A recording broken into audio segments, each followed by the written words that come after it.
आए हुए सभी परमात्माओं को मेरा नमस्कार। थोड़ा समय अब मेरे साथ बिताओ, एकांत में बिताओ, आत्मा के साथ बिताओ। आत्मा वो माध्यम है जिस माध्यम से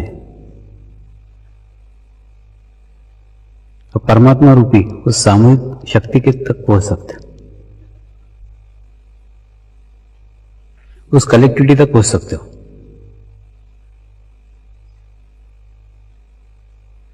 उस स्थान तक पहुंच सकते हो, उस जगह तक पहुंच सकते हो जिस जगह तुम भी पाना चाहते हो, तुम भी जाना चाहते हो।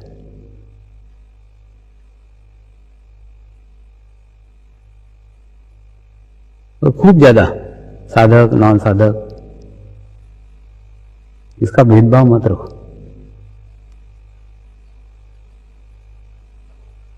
सबसे पहले जानो यह मनुष्य है।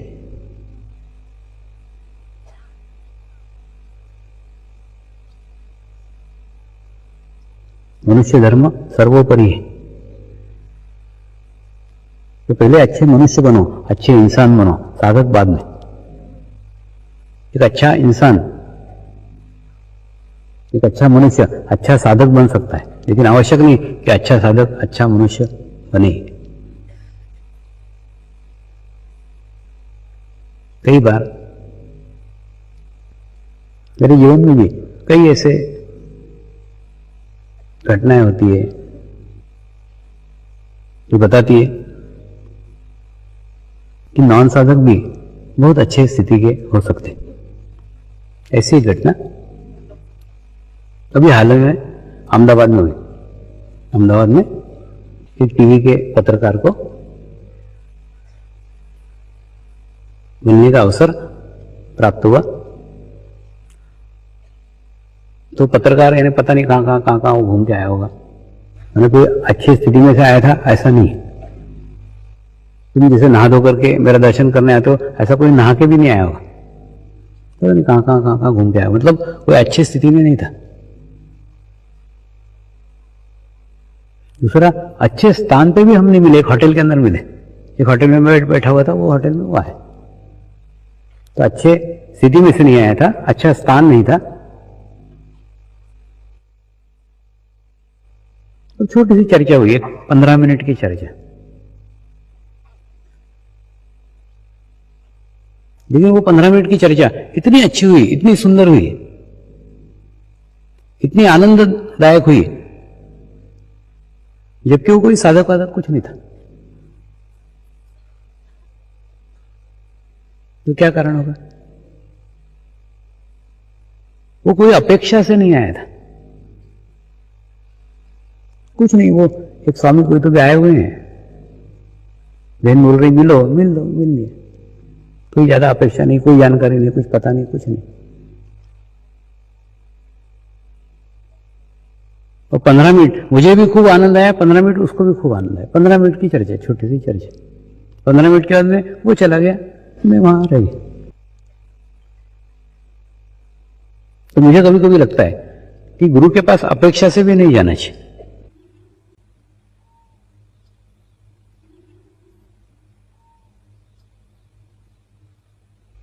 ऐसी ही घटना वो इंग्लैंड के लेखिका हेजल के साथ भी घटी थी।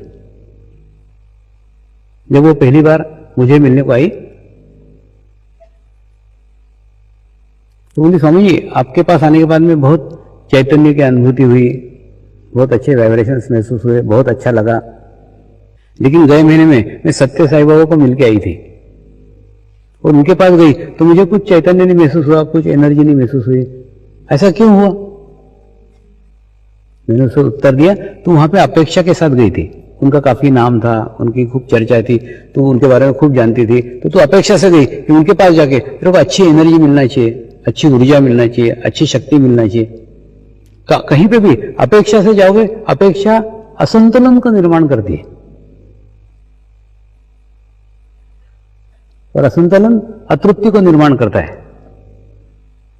ये सब एक दूसरे से लगे हुए हैं। और कोई भी अतृप्त भाव लेकर के आप किसी गुरु के सानिध्य में जाओगे तो आपको कुछ भी प्राप्त नहीं होगा। एक सामान्य बन के जाओ ना, सिंपल बन के जाओ ना, मध्यम बन के जाओ ना। कई बार कई ऐसे लोग मिले, कई जगह मिले, कई स्थानों पे मिले, कोई साधक नहीं थे, कुछ नहीं, कोई गड़हरिया था, कोई कुछ था, कोई कुछ था, कुछ नहीं। लेकिन वो भी एक थोड़े से 10 मिनट में, 15 मिनट में जब भी मिलते थे, बहुत खुशी व्यक्त करते थे, बहुत खुशी होती थी उनको मिलकर। वो इसलिए होती थी क्योंकि वो जानते नहीं थे मुझे, और उनकी मेरे से कोई अपेक्षा नहीं थी। किसी अपेक्षा से वो मेरे पास आए नहीं रहते, किसी काम से आए रहते।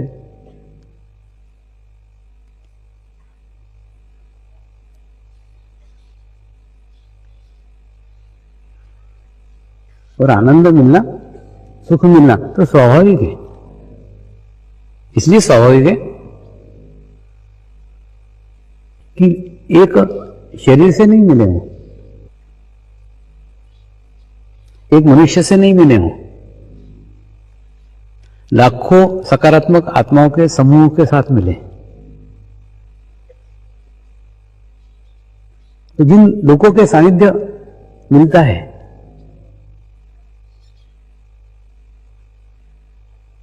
उन लोगों के सानिध्य का प्रभाव मनुष्य का क्या, पक्षियों में होता है, प्राणियों पे होता है, वृक्षों के ऊपर होता है। कोई भी महसूस कर सकता है और महसूस करता है, क्योंकि वो कोई साधक थोड़ी है।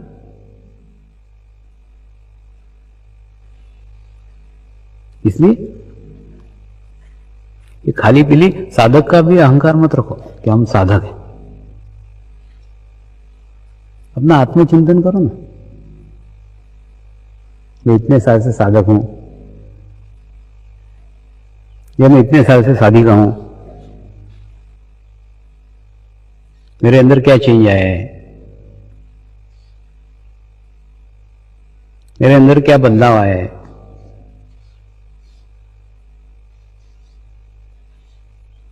मेरा कितने साधकों के साथ आत्मीय संबंध है, मेरा कितना समर्पण है मेरे गुरु के प्रति। कई लोग पूछते हैं, स्वामी मेरा कितना % समर्पण है, मेरा कितना समर्पण है, मैं आपको पूर्ण समर्पित हूं। ऐसा बोलना और ऐसा पूछना कोई मायना नहीं रखता।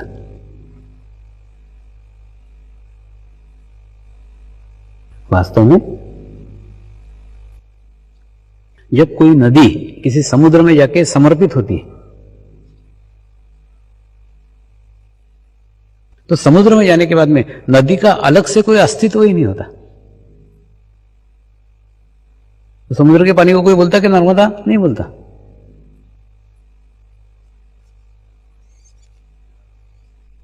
इसलिए नहीं बोलता क्योंकि वहां जाके उसका अस्तित्व समाप्त हो गया, शून्य हो गया।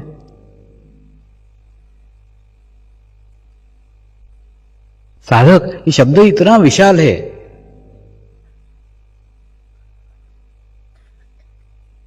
इतना बड़ा स्वरूप लिया हुआ है।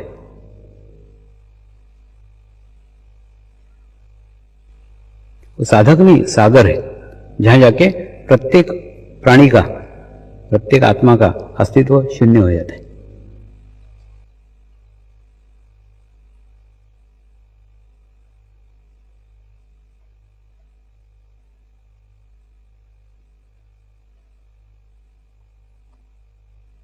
आज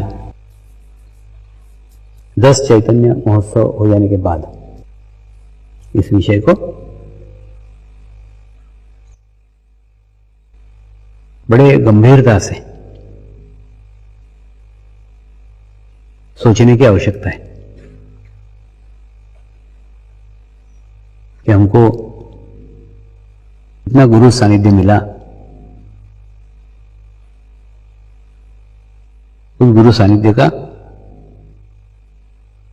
हमने कितना उपयोग किया,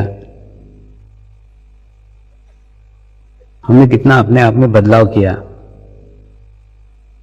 हमारे अंदर कितना चेंज आया। फिर आप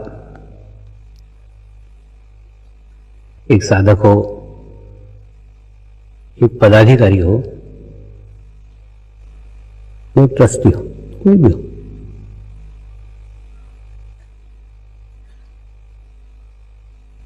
अब किसी पद पे रहने के बाद 3 साल में वो परिपक्व स्थिति आपको मिल जानी चाहिए। 3 साल तो बहुत हो गए। अध्यात्म में अधिकृत शब्द को बहुत महत्व है।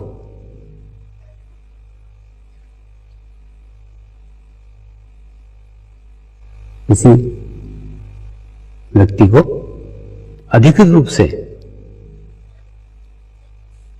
मैं ट्रस्टी, आचार्य, प्रमुख आचार्य किसी भी पद पे नियुक्त करूं,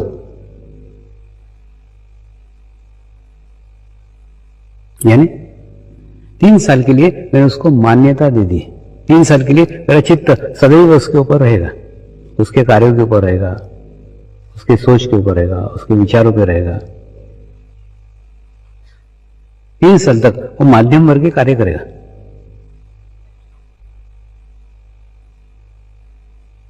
और 3 साल के बाद में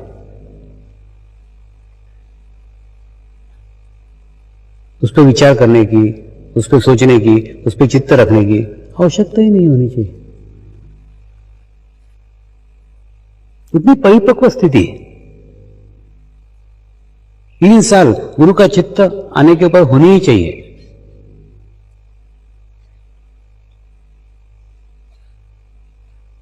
तो पदाधिकारियों ने भी इस बात का ध्यान रखने की आवश्यकता है कि 3 साल के अंदर मेरे अंदर क्या बदलाव आया, 3 साल में मेरे में क्या चेंज है, मेरा क्या प्रोग्रेस हुआ, मेरी क्या प्रगति हुई। 3 साल कार्यकाल कोई कम कार्यकाल नहीं है, कोई कम समय नहीं है, बहुत समय हो जाता है। क्योंकि जीवन में गुरु सानिध्य मिलना बहुत बड़े भाग्य की बात है। और दूसरा, तुम्हारे कोई चेंज आए, तुम्हारे में कोई बदलाव आए या नहीं आए, दोनों ही स्थिति में वो गुरु को कुछ फर्क नहीं पड़ता। तुम्हारे सामने तुम्हारे रिश्तेदार भले ही मेरे को गालियां देते हो, लेकिन तुम्हारे पीठ पीछे बोलते ये है ही ऐसी, स्वामी जी क्या करेंगे, ये है ऐसा, स्वामी जी क्या करेंगे, उन्हीं को तुमको चढ़ाने के लिए ये बुरा भला कहते हो। लेकिन जब तक तुम्हारा पूर्ण समर्पण नहीं होता, तब तक उस सानिध्य का भी ये फायदा आपके बदलाव के लिए होना चाहिए, आपके चेंज के लिए होना चाहिए, वो नहीं हो पाता। एक बार मुंबई में घाटकोपर में एक बड़ा शिविर आयोजित किया गया था। तो मुंबई के एक बहुत बड़े उद्योगपति मुझे दर्शन देने को आए थे। मेरे को मिलने आए मतलब मैं बोलता हूँ वो दर्शन देने आए, क्योंकि दर्शन देने का है तो वो तो कार्यक्रम में ही हो जाता है। लेकिन वो लोग चाहते हैं कि हम अपना दर्शन स्वामी जी को दें, इसलिए आते हैं। स्वामी जी को मिलने का है, दर्शन करने का है। तो उज्ज्वला बहन को बोलता हूँ दर्शन करने नहीं, दर्शन देने आया है, लिया। ऐसे एक उद्योगपति दर्शन देने को आया था। वो दर्शन देते समय उसने बताया, स्वामी जी मैं ना स्वामी मुक्तानंद के साथ 1 महीना रहा, उनकी सेवा में 1 महीने तक मैं रहा, लेकिन 1 महीने में मेरे को कोई अनुभूति नहीं महसूस हुई, मेरे अंदर कुछ चेंज नहीं लगा, मेरे अंदर कुछ बदलाव नहीं लगा। मेरे को कुछ फर्क ही नहीं पड़ा, कुछ ऐसा लगा ही नहीं कि कोई है। मैंने मन में सोचा, ऐसा कह करके वो मुक्तानंद जी की वैल्यू कम नहीं हो जाती, कीमत नहीं कम हो, तू कितना गधा है वो दिखता है। कि 1 महीने किसी गुरु के संग रह के, गुरु के सानिध्य में रह के अगर तू कुछ नहीं ग्रहण कर सका तो तू कितना गधा है वो तू सिद्ध कर रहा है। गुरु को कुछ फर्क नहीं पड़ता। ठीक उसी प्रकार से कल तुम्हारे साथ ऐसा ना हो, विशेष तौर पे पदाधिकारियों के साथ, क्योंकि पदाधिकारी को कई बार किसी न किसी कारण से मिलना पड़ता है, बात करना पड़ती है, भूलना पड़ती है। कल तुम 3 साल बाद बोलो स्वामी के साथ मैं 3 साल रहा, मेरे अंदर कुछ चेंज नहीं आया, मेरे अंदर कुछ बदलाव नहीं आया, तो ऐसा कहकर मेरा कुछ वैल्यू कम नहीं होने वाला है, मेरा कीमत कुछ कम नहीं होने वाला है, तुम्हारी कीमत उजागर होने वाली कि तुम कुछ नहीं ले पाए। और तुमको आज के तो तुम्हारे साथी गालियां देंगी, अगली पीढ़ियां भी तुमको माफ नहीं करेगी कि मेरे दादाजी बेवकूफ थे, वहां रहे उनके साथ लेकिन कुछ नहीं ग्रहण किया। तुम्हारे आने वाली पीढ़ियां भी तुमको जूते मारेगी। तो गुरु सानिध्य ना दुधारी करवा रहे, उस सानिध्य का लाभ लिया, कुछ आध्यात्मिक प्रगति की, तो तुम माध्यम बनते हो किसी और की प्रगति करने का। और अगर नहीं ग्रहण पाए तो दोष भी तुम्ही को आएगा, 2 गालियां भी तुम्ही को देंगे कि तुम उनके साथ रह के भी कुछ ग्रहण नहीं कर पाए।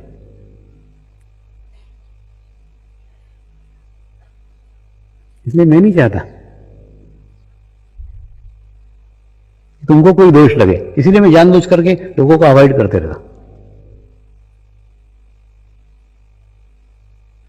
एक बार यही कोने में झोपड़े में, गौशाला ना इसके पास में झोपड़ा है, झोपड़े में एक कलेक्टर की पत्नी मेरे को मिलने के लिए आई।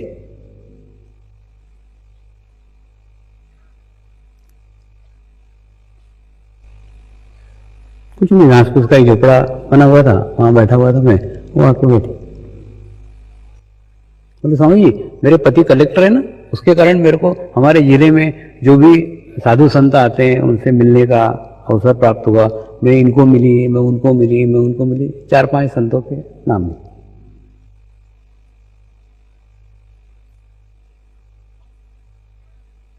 लेकिन मेरे अंदर कुछ चेंज नहीं आया, मेरे अंदर कुछ बदलाव नहीं आया। इतने लोगों को मिलकर के भी मुझे कुछ ऐसा नहीं लगा कि कुछ चेंज आएगा, कुछ अच्छा लगेगा। लेकिन मिलती हूँ, मेरी इच्छा है, मिलती हूँ, आपको भी मिलने आ गई।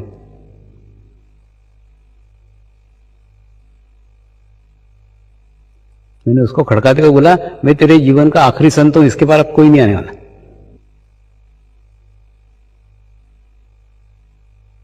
क्योंकि तेरे जीवन के कुछ पुण्य कर्म के कारण तेरे जीवन में अलग अलग संत आते गए और अलग अलग संतों का सानिध्य तुझे मिलता गया। लेकिन इतने सारे संतों के तूने नाम लिए, इतने जगह जाने के बाद भी, इतने संतों को मिलने के बाद भी तेरे अंदर चेंज नहीं आया, तेरे अंदर बदलाव नहीं आया, तो उसके 2 कारण है। या तो वो संत ही साक्षात्कारी नहीं थे, या तू संत के सानिध्य में गई नहीं थी। तो जो तू नाम ले रही है, जो तू नाम बता रही है, वो तो सब अच्छे संत थे, भले संत थे। तो इनको मिलने के बाद में तेरे अंदर चेंज आना ही चाहिए था। इसका मतलब क्या, तू संत के सानिध्य में नहीं गई। देखिए जैसे एखादी औरत 5 बाथरूम में से नहा करके निकल करके सामने आ रही है और फिर भी गंदी की गंदी है, उसको बोला मैंने, तू 5 बाथरूम में से शावर के नीचे से नहा करके आ रही है, अभी भी तू गंदी दिख रही मेरे को। तो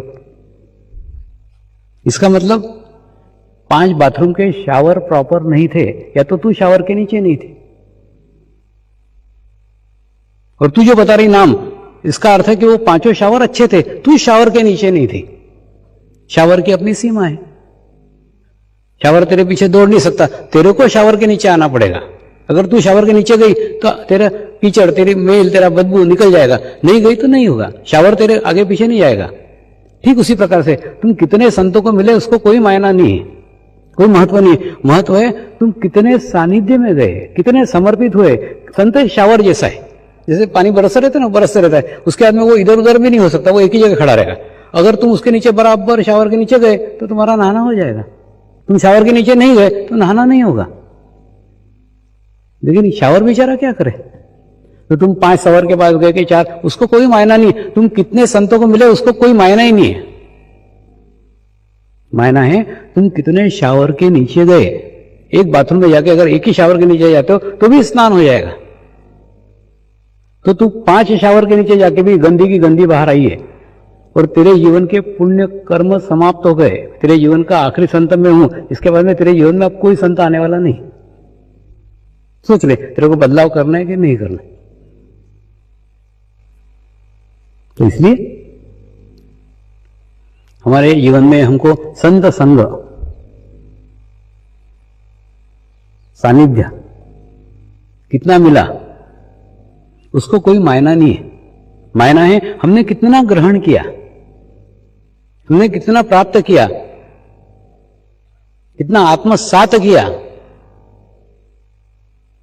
आत्मसात का अर्थ है हमारे अंदर उतना बदलाव आया, हमारे अंदर उतना चेंज आया।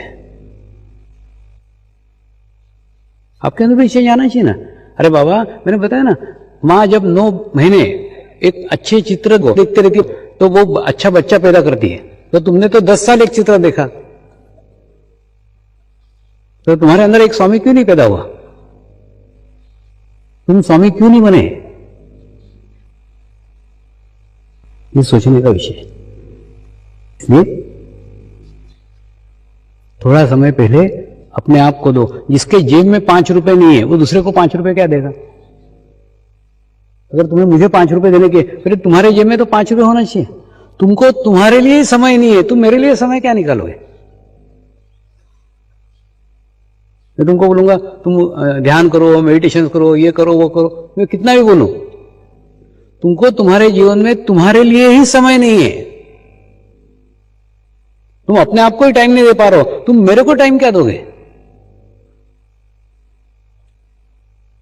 तो मेरे को टाइम देने के लिए पहले तुमको टाइम देते आना चाहिए।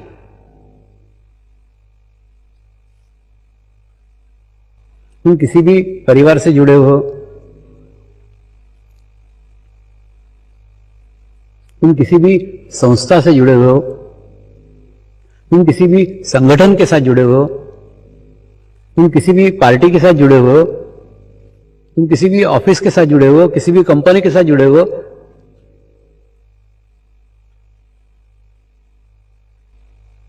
लेकिन प्रत्येक जगह अपना अस्तित्व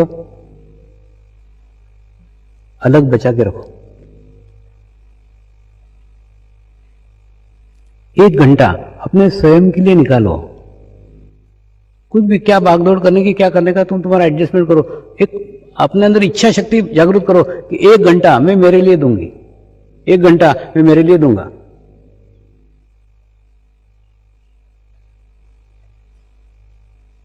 क्योंकि बाकी घंटे आप जो औरों को दे रहे हो, वो घंटे आपके निजी कुछ भी काम में नहीं आएंगे।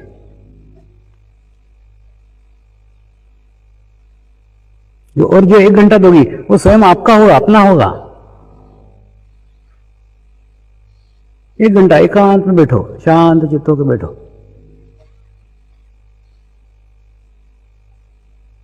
क्योंकि अगर आप एक पत्नी हो, 1 घंटा देकर के आप एक स्वास्थ्य लाभ प्राप्त कर रही है, एक मानसिक स्वास्थ्य प्राप्त कर रही है, एक शारीरिक स्वास्थ्य प्राप्त कर रही है, एक संतुलन प्राप्त कर रही है। तो आप 1 घंटे के एवज में अपने परिवार को संतुलन प्रदान कर रही है, मानसिक स्वास्थ्य प्रदान कर रही है, शारीरिक स्वास्थ्य प्रदान कर रही है। आप स्वस्थ रहती है, आप तंदुरुस्त रहती है। तो आप बीमार न पड़ते हुए अपने परिवार में रह रही, एक उपकार कर रही है परिवार के ऊपर। वैसे आप किसी कंपनी में हो, किसी संस्था में हो, किसी व्यापार संगठन से जुड़े हो, तब अपने आप को संतुलन करके, अपने आप को बैलेंस करके, अपने आप को स्वस्थ करके अपने आप को शांत करके उस संगठन के प्रति, उस संस्था के प्रति, उस व्यापार गृह के प्रति, उस पार्टी के प्रति, सबके प्रति एक अपना योगदान दे रहे हो। जितने संतुलित व्यक्ति जिस संगठन में रहेंगे, जिस संस्था में रहेंगे, जिस दुकान में रहेंगे, जिस मकान में रहेंगे, वो उस संगठन को, उस संस्था को, उस मकान को संतुलित करने का कोशिश करेंगे, एक संतुलन प्रदान करेंगे। शारीरिक स्वास्थ्य के साथ साथ मानसिक स्वास्थ्य भी जरूरी है।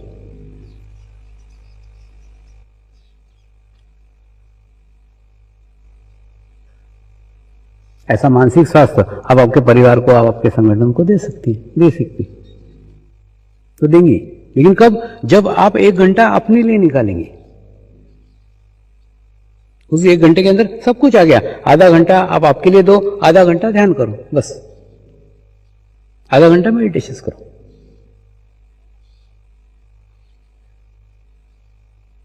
क्या होता है जब आप अकेले में रहते हो ना, ये अकेले रहते हो, तो बराबर धीरे धीरे धीरे धीरे आपके भीतर एक आत्मा है, उस आत्मा की तरफ ध्यान ले जाने का कोशिश करो। मैं एक पवित्र आत्मा हूं,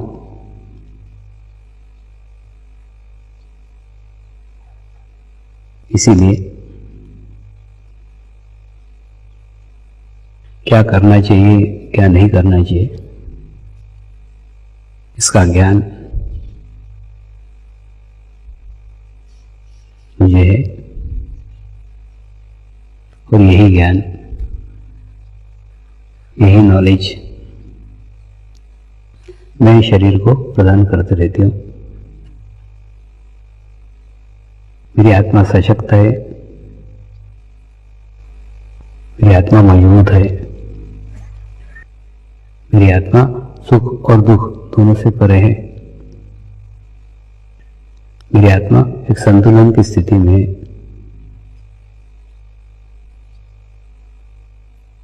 मेरी आत्मा संतुलित रहते हुए शरीर को एक नया संतुलन प्रदान कर रही है।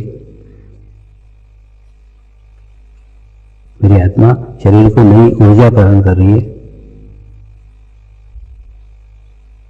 मेरी पवित्र आत्मा का नियंत्रण मेरे शरीर के ऊपर है।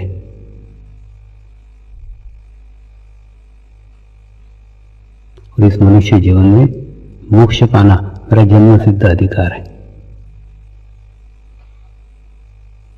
और उस अधिकार को पाने के लिए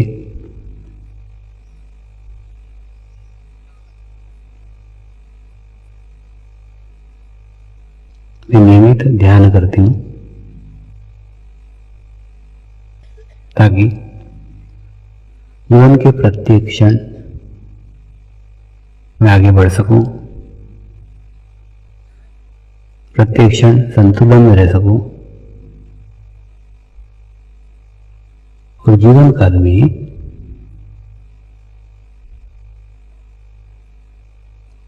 मोक्ष रूपी ध्यान की उस उच्च अवस्था को प्राप्त कर सकूं,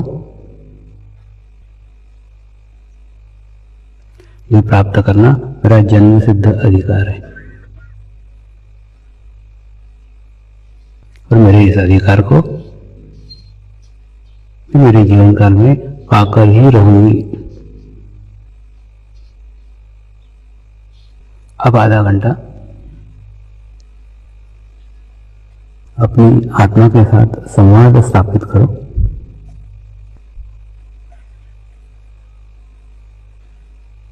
अब आपके भीतर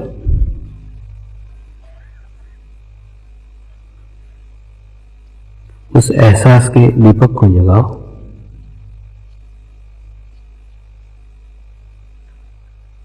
तुम्हारे भीतर भी परमात्मा आत्मा के रूप में निवास करता है।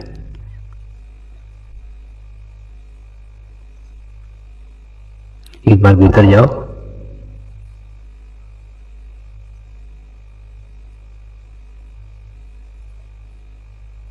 एक बार भीतर के सागर में डूबो,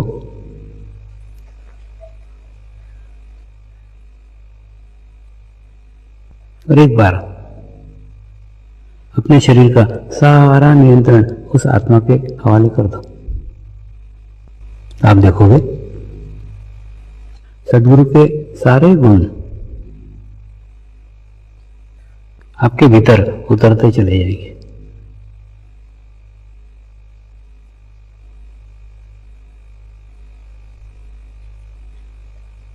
सद्गुरु की स्थिति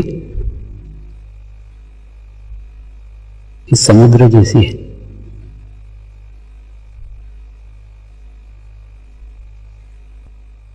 सबका स्वीकार कर लेता है, सबको ग्रहण कर लेता है। कोई अच्छा हो तो भी स्वीकार कर लेता है, कोई बुरा हो तो भी स्वीकार कर लेता है।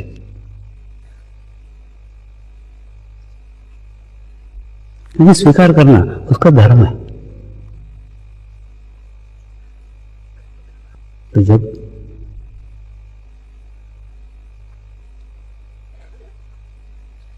आप आपके आत्मा के सानिध्य में जाओगे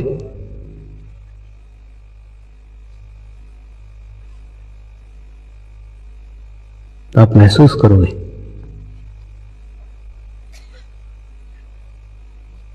स्वामी जी बाहर नहीं है, स्वामी जी मेरे ही भीतर बैठे हुए। बाहर खोजने की, बाहर भटकने की सारी झंझटें समाप्त हो जाएगी। शरीर की प्रधानता के कारण, शरीर के प्रभुत्व के कारण जो गलतियां हमारे हाथ से हो रही है